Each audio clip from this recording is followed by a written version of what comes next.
তো আমি এরকম হাত দিয়ে একটু চেপে চেপে দেব।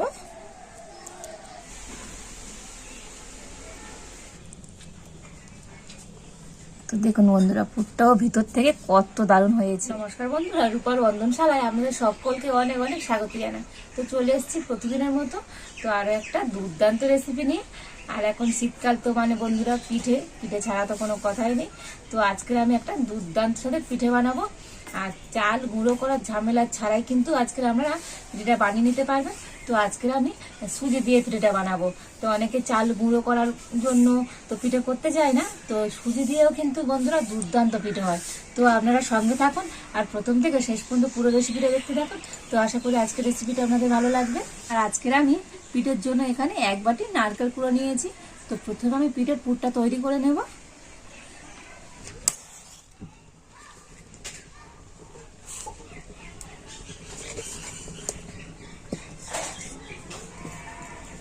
আর কড়াতে আমি দিয়ে দিচ্ছি 1 বাটি নারকেল কুড়ো। আর এবার আমি দিয়ে দেবো আখের গুড়। তো এখানে আমি 1/2 বাটির মতো আখের গুড় নিয়েছি, দিয়ে দিচ্ছি।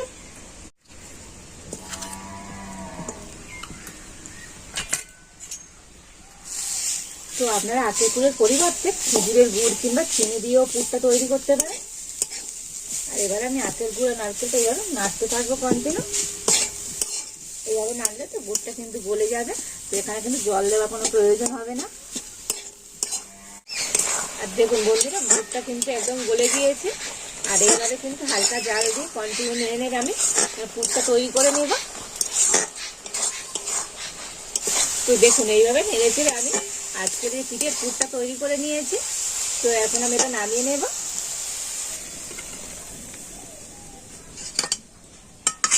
আর এবার আমি কড়াইতে দিয়ে দিচ্ছি 1 চামচ ঘি।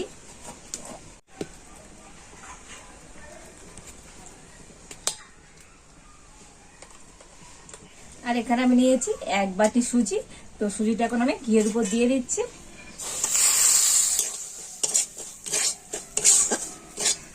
হালকা জাল দিয়ে তো সুজিটা কিন্তু এবার কন্টিনিউ নাড়তে হবে।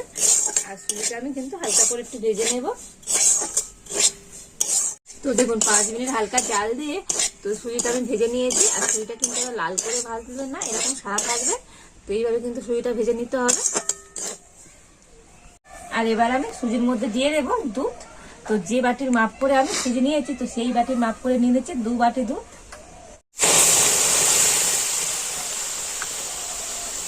বন্ধু, এটা কিন্তু গরুর দুধ আমি দিয়ে দিচ্ছি। তো আগে থেকে আমি জাল দিয়ে রেখেছিলাম।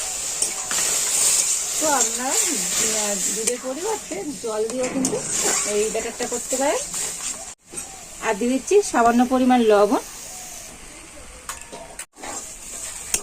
আর এবার আমি নেড়েছি, এটা কিন্তু একটা শক্ত ডো তৈরি করে নেব। তো এইভাবে নেড়েছে তো দেখুন সুজিটা কিন্তু আমি একটা শক্ত ডো তৈরি করে নিয়েছি। আর এখন আমি নামিয়ে নেব।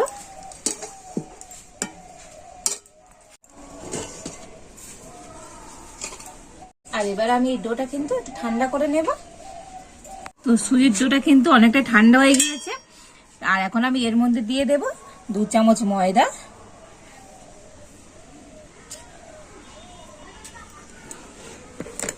আর ময়দা দিয়ে এই ডোটা কিন্তু ভালো করে হাত দিয়ে আমি মিশিয়ে নিচ্ছি।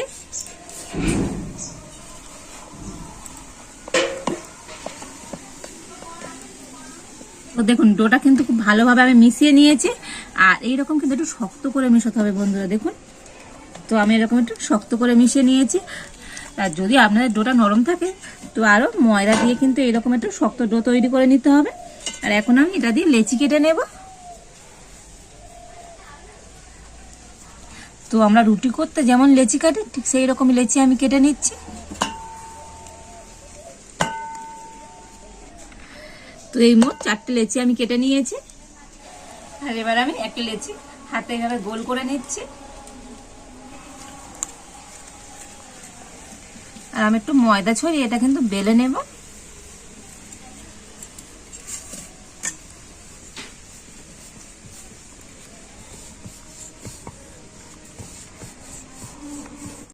আর দেখুন আমি এরকম রুটির মতো করে বেলে নিয়েছি।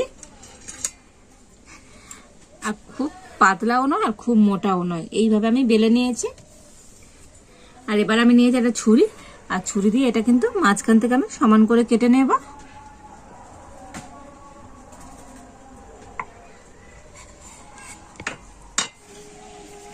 আর এবার আমি একটা সাইজ এভাবে নিয়ে নিলাম, আর এই যে মাছ বরাবর আমি এইভাবে কিন্তু ভাঁজ করে নেব।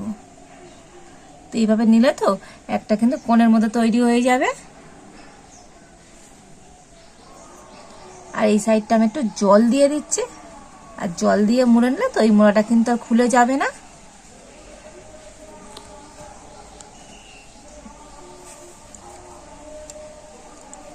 এটা একটু হাত দিয়ে ভালো করে এইভাবে চেপে দিতে হবে। তো দেখুন বন্ধুরা কত সুন্দর একটা কোণ তৈরি হয়ে গেল। আর এবার আমি এর মধ্যে নারকেলের পুর দিয়ে দেব।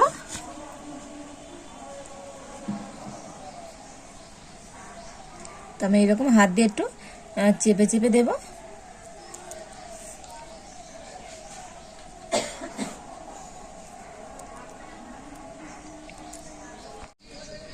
তো দেখুন এই একটা পিঠা আমি তৈরি করে নিয়েছি, আর কত দারুণ দেখতে হয়েছে দেখুন বন্ধুরা।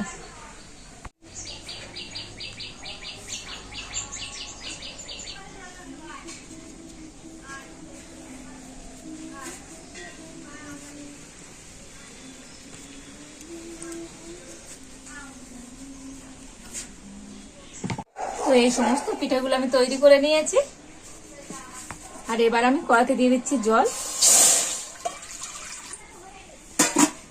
আর জলের উপর এরকম আমি একটা খাবার রাখা স্ট্যান্ড নিয়েছি, দিয়ে দিচ্ছি।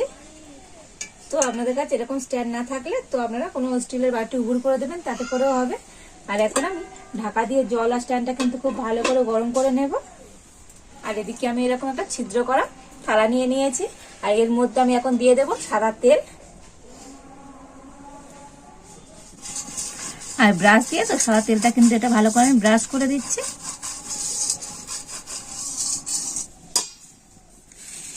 আর এবার আমি পিঠেগুলো এর উপর দিয়ে দেব।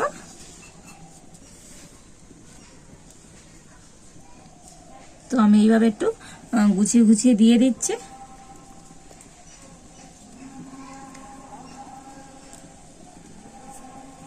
তো প্রথমে আমি 4টে ভাপিয়ে নিচ্ছি, তারপর আবার 4টে ভাপিয়ে নেব।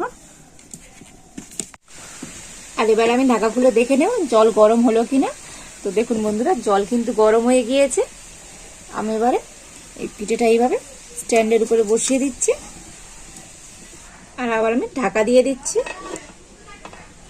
আর এই পিঠেগুলো ভাপাতে বেশি সময় লাগে না, 5 থেকে 7 মিনিট হলেই কিন্তু পিঠেগুলো আমার ভাপানো হয়ে যাবে। তো প্রায় 7 মিনিট হয়ে গিয়েছে। তো এখন আমি ঢাকা খুলে দেখে নেব পিঠেগুলো ঠিকঠাক হলো কিনা। আর দেখুন বন্ধুরা পিঠের কালার কিন্তু চেঞ্জ হয়ে গিয়েছে, আর হাত দিলে আমরা বুঝতে পারবেন একটু মানে শক্ত শক্ত মতো হয়ে যাবে। তো তখনই বুঝবেন কিন্তু পিঠেগুলো হয়ে গেছে। তো এখন আমি নামিয়ে নেব।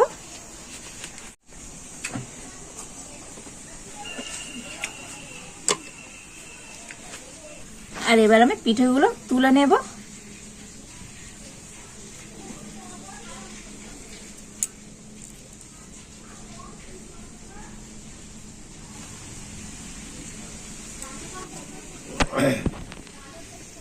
আর একইভাবে বাকি পিঠেগুলো আমি ভাপিয়ে নেব। তো এই সমস্ত পিঠেগুলো কিন্তু আমি ভাপিয়ে নিয়েছি। কত সুন্দর হয়েছে বন্ধুরা আজকের এই পিঠেগুলো।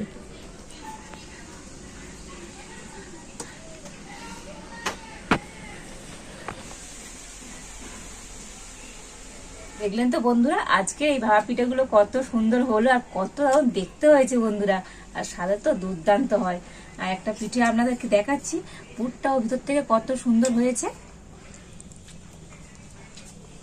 তো দেখুন বন্ধুরা পুরটাও ভিতর থেকে কত দারুণ হয়েছে।